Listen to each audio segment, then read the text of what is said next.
everyone, and I mean everyone, makes you think that marriage is perfect. There's nothing wrong. It's happily ever after. And I mean, marriage is wonderful. I love marriage. But there's a maze in marriage. You're wondering, what are you talking about? A maze. At those seasons or those times when challenges just seem to be all around, you're like, where's the way out to my happy life? You know?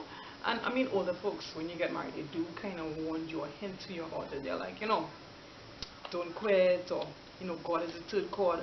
And it sounds good, but um how do I get out of the maze? Right? I know I'm not supposed to quit, but how do I get out? It's like a friend giving you telling you, okay, come to my place, and you're like, okay, need some directions here, but no one wants to admit or tell you about the directions. Why? Because then they'll have to tell you that there are challenges, that there is a maze in marriage. But I'm here to tell you there are challenges.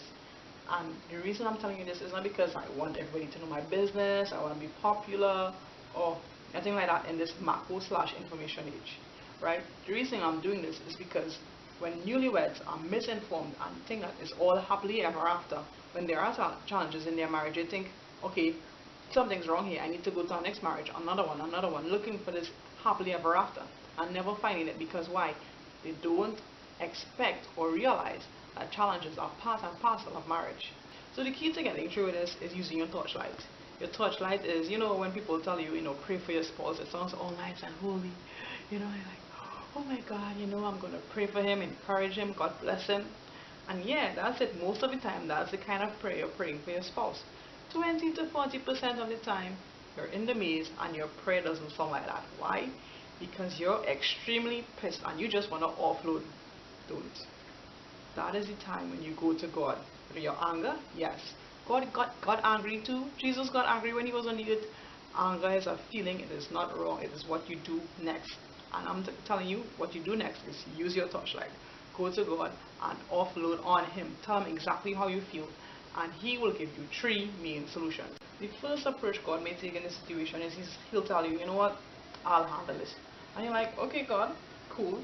And within the next few hours, in the next few days, you just see a change in your spouse, and your spouse is doing exactly what you prayed for. And you're like, wow, this is a miracle. Yes, it is. God intervened. Praise God for that.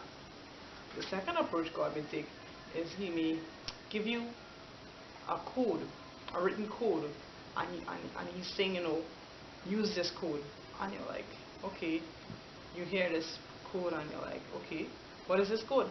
This code is the words to tell your husband so that he actually hears what you're trying to say.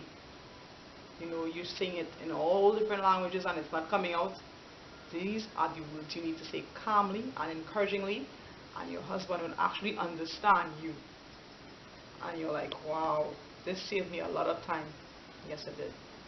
Now, the third code is the third approach, and that code is a major code. In fact, when you go to God with that situation, God will tell you, you know what, this is a unique code, give me some time on this. And you're like, dude, I can't wait, oh my God, you're burning inside. Wait, you could only make the situation worse. Wait on God. And then at the end of the day, God might tell you, you know what, this code is not for him, it's for you. It's words of encouragement to help you to deal with your spouse, not in a way that is in wisdom, in a way that will cause your marriage to prosper even in the situation. Because at the end of the day, your spouse always has choice. So if it is that your spouse remains in this way that is rubbing you the wrong way, God gives you the grace to handle it and grow in that relationship. And you're thinking, singles, wow, marriage sounds really complex. But every stage of life has its mazes. So yes, marriage has a maze too. So at the end of the day, that's the real truth on marriage. I'm being honest, and I appreciate your comments. Type them below.